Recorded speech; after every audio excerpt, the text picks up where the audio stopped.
On the news, Lagos to enforce use of nose mask as COVID-19 infection spreads to 25 states with toll nearing 700.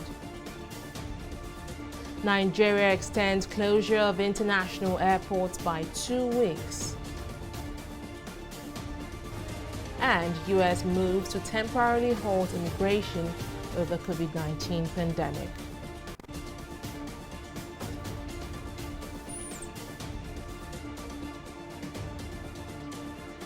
A warm welcome to News Now. I am Fidelia Aguncha.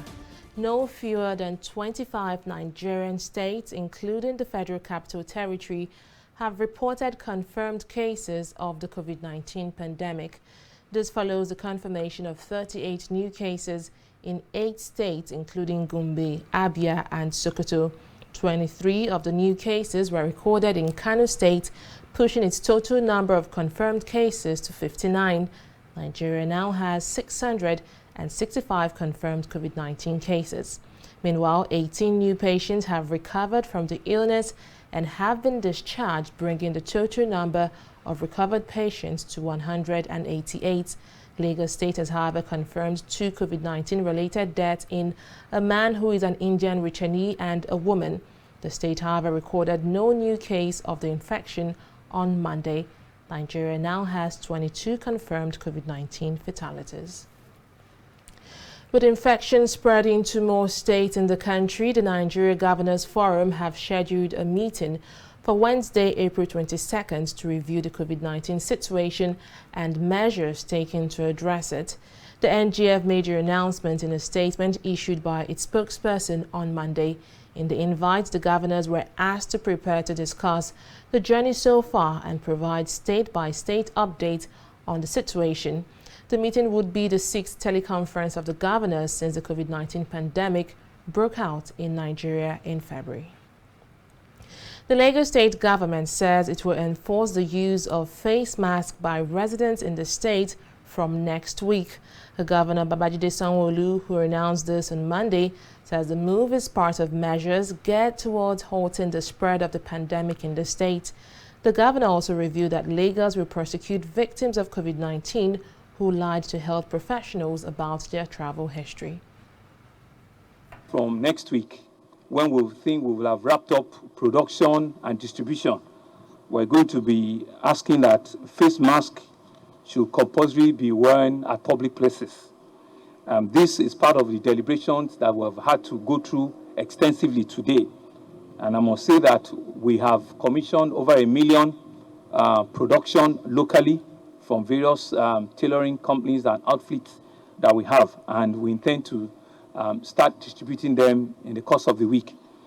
But we also must mention that people must not rush to now go and be buying the medical grade mask. The medical ones are for our medical personnel. We have taken a decision coming out of even this meeting that we're actually going to be prosecuting people. We are going to make 3-4 people scapegoats and examples, because it's not only unfair, you're also risking the life of other health workers who, if you don't say the truth, there was no way for them to know where you've been, who you've been in contact with, and what your previous life history or health history has been. I think it's only when the full arm of the law, touches a few, right, that they will know that it's a very serious matters that we're talking about. Meanwhile, Lagos Health Commissioner Akin Abayomi says the state has boosted its testing capacity and targets about 2,000 to 3,000 tests daily. Addressing journalists on Monday, Abayomi admitted that the number of COVID-19 cases in Lagos will rise in the coming days as government intensifies its house-to-house search. He, however, assured that this will help reduce community transmission and also flatten the curve of the pandemic. We're hoping to run at least 2,000 to 3,000 tests in the coming week as we embark on the active case search in the community. Of course, as we test more, we're likely to see more positivity. We already know that the virus is circulating in community, And the more we look for it, the more we'll find. But that is in keeping with our strategy. The more people we can bring into our isolation facilities who have been identified as positive for COVID-19, the less the virus can spread, the flatter the curve will be, and the more capacity we'll be able to throw at this outbreak. Following the controversial burial ceremony of late Chief of Staff Abba Kyari, the Presidential Task Force has reversed its earlier assertion that the bodies of COVID-19 corpses are infectious. Kyari, who died of COVID-19 on Friday, was buried at the Gugu Cemetery, Abuja on Saturday morning with dozens of people in attendance, including ministers and members of the Presidential Task Force on COVID-19, all of them failing to observe social distancing. Addressing journalists on Monday, National Coordinator of the Task Force, Sani Aliu, apologized on behalf of the task force for violating the NCDC protocol on social distancing. He also said the corpse of the patient was disinfected before the burial, hence posed no threat to those who attended the ceremony. His comment, however, differs from that of Minister of Information Lai Mohammed, who earlier this month announced that the corpses of persons who tested positive for COVID-19 cannot be claimed for burial because they are contagious. All of Nigeria's international airports will remain closed until May the 6th as part of measures to contain the COVID-19 pandemic. The federal government has extended the closure of airports across the country by another 2 weeks, beginning from April 23, 2020. Minister of Aviation Hadi Sirika announced this on Tuesday. According to him, the extension is due to the recent lockdown order by President Muhammadu Buhari. The Murtala Mohammed International Airport in Lagos, Nnamdi Azikiwe International Airport in Abuja, and other airports nationwide were shut down earlier this month to contain the spread of the pandemic. The Chinese community in Lagos on Tuesday donated relief materials worth over 10 million naira to vulnerable residents in the state to help soften the effect of the lockdown order imposed by the federal government. The items include 300 bags of rice, cartons of noodles, bags of gari, and 10 million naira cash. Presenting the items to the Lagos State Chief of Staff, the group promised to support the state in every way possible to flatten the curve of the COVID-19 pandemic. The kind gesture is coming days after the group donated medical equipment and the sum of 38 million naira to the Lagos State government. Today, we have come from our own Chinese community by something rice and something support for Lagos State. Some people just share for our own mind, love, share love. You know, we are this Lagos also in our own hometown the same. So we are fighting together for the coronavirus. Last week we have donated 170 million to the Ministry of Health. That is for the medical side. At the same time, we do donate about 38 million. So we all know COVID-19, there is no border. And Chinese or Nigerian, we are one. We are one people, one nation. So whatever we can do, we will continue.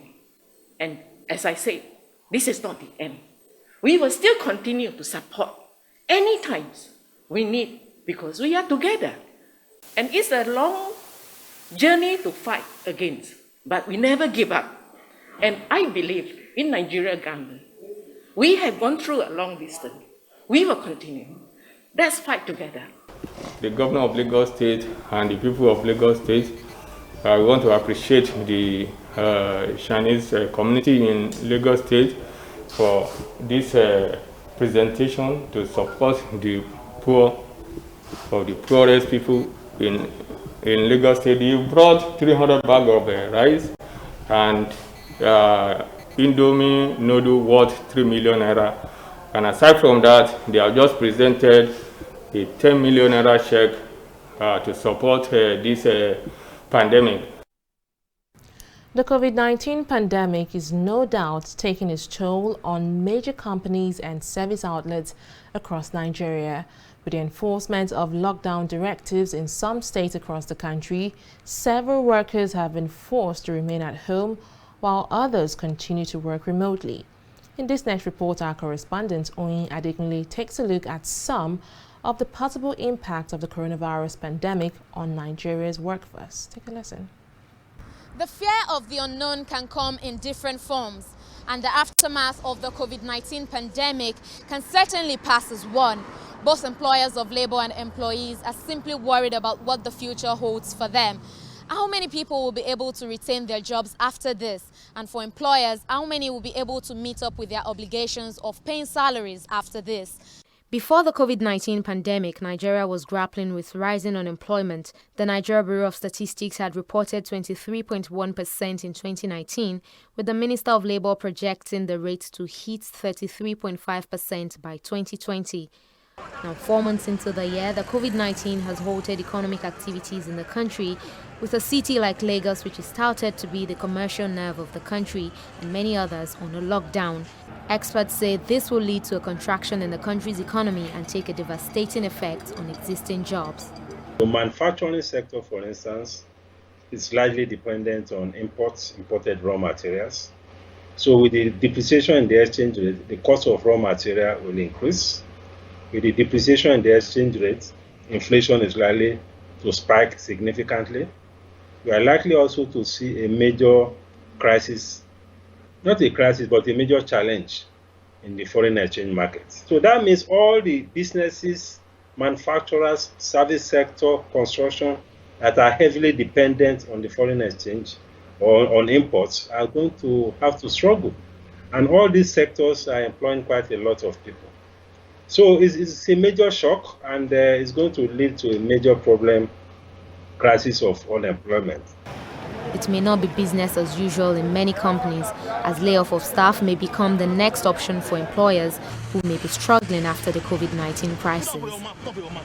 There's going to be a lot of litigations.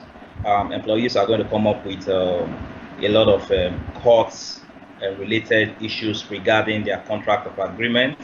And so it's important that even organizations will have to be very, very decisive and strategic. For us in HR, one of the things that's definitely going to happen is that people are going to lose their jobs, but how they lose their job is important, which means that we must be able to show empathy. There has to be engagement. If it's salary reductions, like some companies may want to do, which I think is actually the best at this point, because there's actually no best way right now. I also think it involves employee engagement. Despite the gloomy projection, Muda Yusuf, however, sees a silver lining in the midst of the crisis for the structure of employment. As more people find out that they cannot continue in paid employment, they have to explore the opportunities in self-employment. So we are likely to see a spike in that space of more people now going on their own. We are likely to see more employment for people who can work in import substituting industries, people who can substitute the current expertise that we currently import.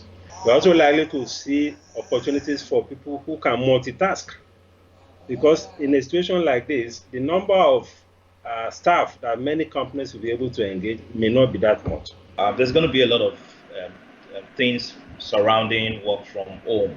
So it's important that those who are very good at analytics, analytics generally, analyzing data, should actually improve their skills in data analysis, because it's going to be needed. And for IT skills, precisely, IT skills is going to be actually something that's going to be quite demanding at the end of the pandemic also.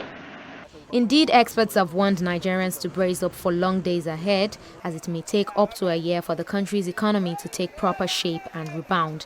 But the good news is that the lockdown also provides diverse opportunities to hone relevant skills that will be needed when the crisis is over. Oyin Adekunle, TV360, Lagos.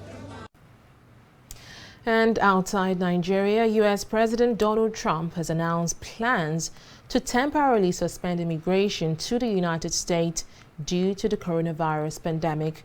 Trump, in a tweet on Tuesday, said the move would also protect American jobs. Although the state-imposed lockdowns to slow the virus have already left 22 million people in the U.S. out of work. The president, however, gave no further details about what the measures would entail, how it would be implemented, or how long it would be in place. The U.S. has more than 787,000 confirmed cases of COVID-19 and more than 42,000 deaths, according to a tally by Johns Hopkins University. And to sport, UEFA will provide an update on plans to finish the 2019-2020 season to all its 55 national associations at a video conference to hold later today. UEFA had launched two working groups to assess the fixture calendar and the effect of the COVID-19 pandemic. Both groups are expected to present their proposals by mid-May at the latest. Tuesday's meeting will be followed on Thursday by a meeting of the UEFA Executive Committee.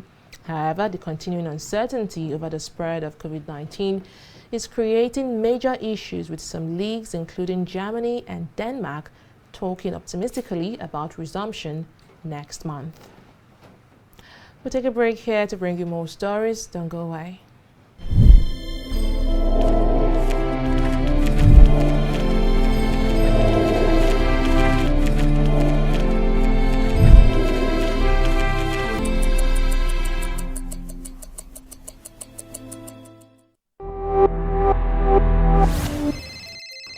Shegun. Alpha, say tomorrow still day on. What's your tomorrow? Community meeting now. You know they hear Abi? Now beggy. See, if we meet for my house, inside parlor, then go no. This COVID-19 is not a child's play. If we want to elect a new secretary, we fit to do one for WhatsApp, or for Skype, or even on Zoom.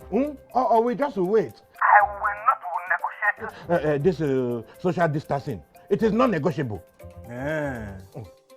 Not every infected person shows symptoms, but every infected person is contagious. Avoid large gatherings and self-isolate if you think you might have come in contact with a carrier. Your safety and the safety of others is in your hands. This message is from the Akinfade Foundation in partnership with the National Orientation Agency with support from MacArthur. Welcome back. In other news, Kano State Governor Abdullahi Ganduje has ordered a probe into a mysterious illness that has killed over a dozen people in the state.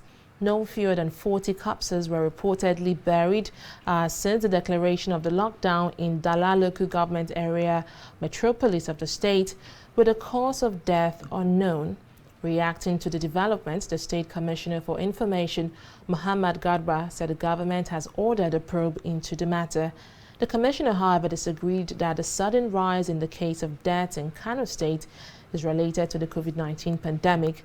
His claim was backed by the Director, Center for Infectious Diseases Research, Bayero University, Kano, Isa Sadiq, who said research has not confirmed the development has anything to do with the COVID-19 pandemic. President Muhammadu Buhari has commiserated with the family of former Attorney General of the Federation, Richard Akinjide, over his death. Akinjide died in Ibadan, the Oyo State capital, in the early hours of Tuesday after a brief illness. He was 89 years old. In a statement by his special advisor on media and publicity, President Muhammadu Buhari described the disease as an illustrious man who dedicated his life to serving humanity. The late Akinjide was a Minister of Education under the Tafawa Balewa administration in the First Republic and later became Justice Minister in the administration of Shehu Shagari. Troops of the Nigerian Army's Operation Lafia Doli have again foiled a planned attack by the Boko Haram and ISWAP terrorists in Gaidam, Yobe State on Monday afternoon. The development is coming less than 48 hours after the military killed over 100 members of the terrorist sect in Bunigari in Gujba local government area of the state. This latest operation was carried out by troops of 159 Battalion in Sector 2 in conjunction with the Air Task Force of Operation Lafia Doli. According to a statement by the Army, 13 terrorists were killed, while 2 gun trucks with Dukshkag guns and 6 AK-47 rifles were recovered. We'll take a break here and bring you business stories. Don't go away.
Welcome back. Let's now join Oyin Adekunle for the latest in business. Hello, Oyin. Hi, Fidelia. So, latest data from the NBC shows that Nigeria's inflation rate hits a 2-year high. Could you give us more details?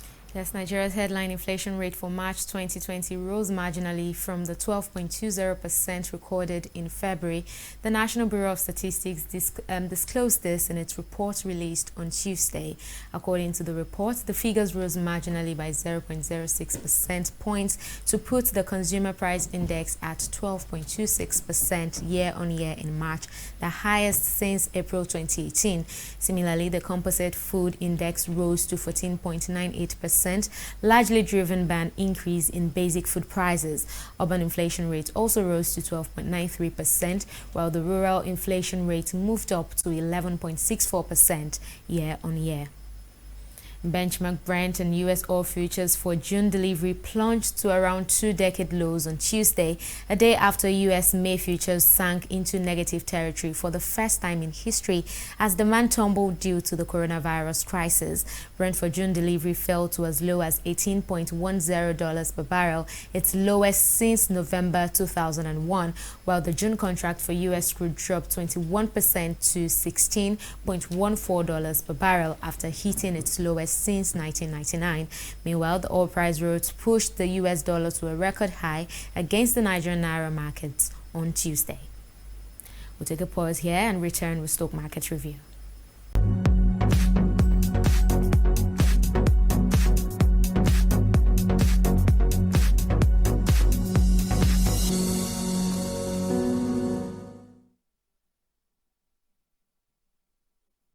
The NSE Banking Index suffered a big fall today, with 12 losers contributing largely to the downward trend on the market today. Guaranty Trust Bank led the list of overall 27 worst performers on the floor today, declining for the second straight day by 1 naira and 55 kobo to end trading at 18 naira 35 kobo per share. Julius Badger from the construction and real estate sector also shed off gains from previous session to close the day at 1 naira and 15 kobo lower.